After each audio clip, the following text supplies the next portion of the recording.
ഞങ്ങൾക്ക് അച്ഛനല്ലാതെ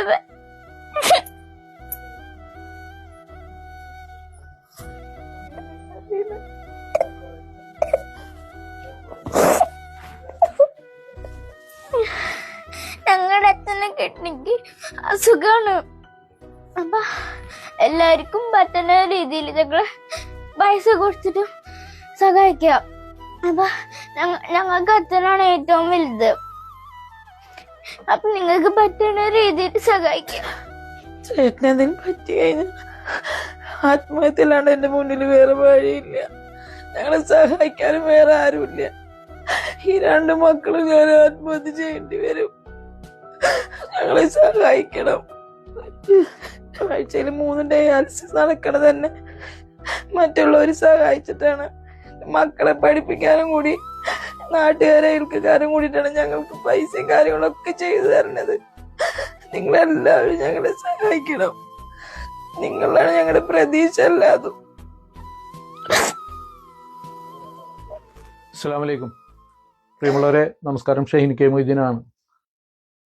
എല്ലാ പ്രതീക്ഷയും അസ്തമിച്ച ഇതുപോലുള്ള കുടുംബങ്ങളാണ് നമുക്ക് നേരെ കൈകൾ നീട്ടുന്നത്. ജയപ്രകാശിന്റെ കുടുംബമാണ് നമ്മളോട് സംസാരിച്ചത്. സായി കൃഷ്ണമോളും ജയപ്രകാശിന്റെ ഭാര്യയും പറഞ്ഞതുപോലെ തന്നെ വലിയ കഷ്ടപ്പാടിൽ കൂടി ഒരുപാട് പരീക്ഷണങ്ങൾ നേരിട്ടുകൊണ്ടാണ് ഇപ്പോൾ കുടുംബം മുന്നോട്ട് പോയിക്കൊണ്ടിരിക്കുന്നത്. കുറെ നാളുകളായിട്ട് ആഴ്ചയിലുള്ള 3 ഡയാലിസിസ് ചെയ്തിട്ടാണ് ജയപ്രകാശിന്റെ ജീവൻ നിലനിർത്തി പോരുന്നത്. പലപ്പോഴും നാട്ടുകാരുടെയും സുഹൃത്തുക്കളുടെ ഒക്കെ സഹായത്താലാണ് ഡയാലിസിസ് പോലും ചെയ്തു പോരുന്നത്.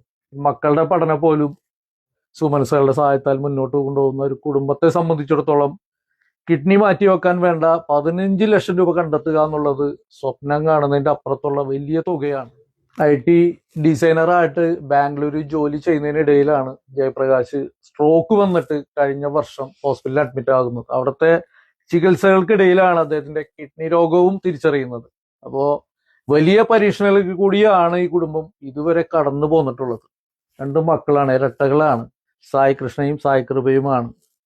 അച്ഛനാണ് ഈ മക്കളുടെ ലോകം എന്ന് പറയുന്നത്.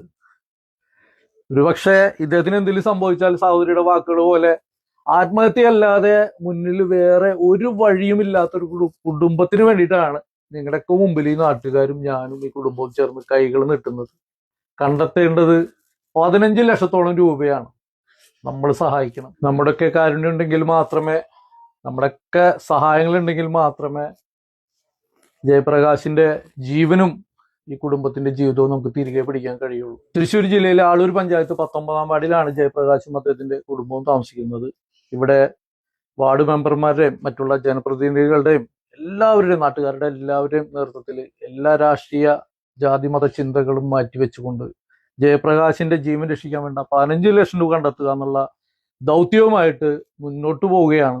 ഒരു നാട് മുഴുവൻ സഹായിക്കണം. ഈ മക്കളുടെയൊക്കെ മുഖം, നമ്മുടെയൊക്കെ മക്കളുടെ മുഖം മനസ്സിലാലോചിച്ചുകൊണ്ട് കുടുംബത്തിന്റെ ജീവിതം തിരികെ പിടിക്കാനായിട്ട് എല്ലാവരും കൂടി ഉണ്ടാകണം. നമസ്കാരം. ഞാൻ ആളൂർ ഗ്രാമപഞ്ചായത്ത് 19-ാം വാർഡ് മെമ്പറാണ്. പേര് വിഷ്ണു. നമ്മൾ ഇവിടെ ചേർന്നിട്ടുള്ളത് നമ്മുടെ വാർഡിലെ നമ്മുടെ ജയപ്രകാശ് എന്ന് പറയുന്ന നമ്മുടെ ചേട്ടന് വേണ്ടിയിട്ടാണ്. അദ്ദേഹത്തിൻ്റെ കിഡ്നി മാറ്റിവെക്കൽ ശസ്ത്രക്രിയയാണ്. അതിന് നമ്മളെ കൊണ്ട്, ഇവിടെയുള്ള നാട്ടുകാരെ കൊണ്ട് അതിന് വേണ്ടിയിട്ടുള്ള ശസ്ത്രക്രിയയ്ക്ക് വേണ്ടിയിട്ടുള്ള പണം സ്വരൂപിക്കാനായിട്ട് കഴിഞ്ഞിട്ടില്ല. അപ്പം അതിന് നിങ്ങളുടെ എല്ലാവരെയും അകമഴിഞ്ഞ സഹകരണം ഉണ്ടാവണമെന്ന് അഭ്യർത്ഥിക്കുന്നു. ഞാൻ ആളൂർ ഗ്രാമപഞ്ചായത്തിൻ്റെ മുൻ പ്രസിഡന്റാണ് KR ജോജോ. അപ്പോൾ പൊരുന്നൂന്നിലെ എല്ലാവരും ചേർന്നുകൊണ്ട് ഇങ്ങനെ ഒരു യോഗം ചേർന്നു. അദ്ദേഹത്തെ സഹായിക്കണം എന്നൊരു തീരുമാനം എടുത്തു. എല്ലാവരും ഒറ്റക്കെട്ടായിട്ട് അടുത്ത ദിവസം തന്നെ അതിൻ്റെ പ്രവർത്തനങ്ങൾക്ക് വേണ്ടി ഇറങ്ങുകയാണ്. ഈ ഒരു മഹനീയമായ ഈ ഒരു ചികിത്സാ ധനസഹായ നിധിയിലേക്ക് എല്ലാവരും അകവഴിഞ്ഞ് സഹായിക്കണമെന്ന് വിനയപുരസ്സരം അഭ്യർത്ഥിക്കുകയാണ്. ഞാൻ രതി സുരേഷ്, ആളൂർ പഞ്ചായത്ത് 20-ാം വാർഡിൻ്റെ കുരുന്നുകുന്നിൻ്റെ മുൻ മെമ്പറായിരുന്നു. അപ്പോൾ ഈ ഒരു വീഡിയോ കണ്ട് നാട്ടിലുള്ള, അതോടൊപ്പം തന്നെ പുറമേയുള്ള എല്ലാവരുടെയും സഹായം ഉണ്ടാകണമെന്ന് ഏറ്റവും ഹൃദയപൂർവ്വം തന്നെ അഭ്യർത്ഥിക്കുകയാണ്. ഞാൻ സന്ധ്യ നൈസൻ, ആളൂർ ഗ്രാമപഞ്ചായത്തിലെ കുരുന്നുകുന്ന് വാർഡിലെ ഒരു ചെറുപ്പക്കാരനായിട്ടുള്ള ജയപ്രകാശ്. 8 വയസ്സുള്ള 2 കൊച്ചുമക്കളടങ്ങുന്ന ഒരു കുടുംബത്തിന്റെ കരുതലും കാവലുമായിട്ടുള്ള ജയപ്രകാശിനെ നമ്മുടെ കുടുംബത്തിലെ ഒരു അംഗമായി കണ്ടുകൊണ്ട് തന്നെ നിങ്ങൾ എല്ലാവരും സഹായിക്കണമെന്ന് ഈ അവസരത്തിൽ അഭ്യർത്ഥിക്കുകയാണ്. എല്ലാവരുടെയും സഹായങ്ങൾ ഉണ്ടായിരിക്കും.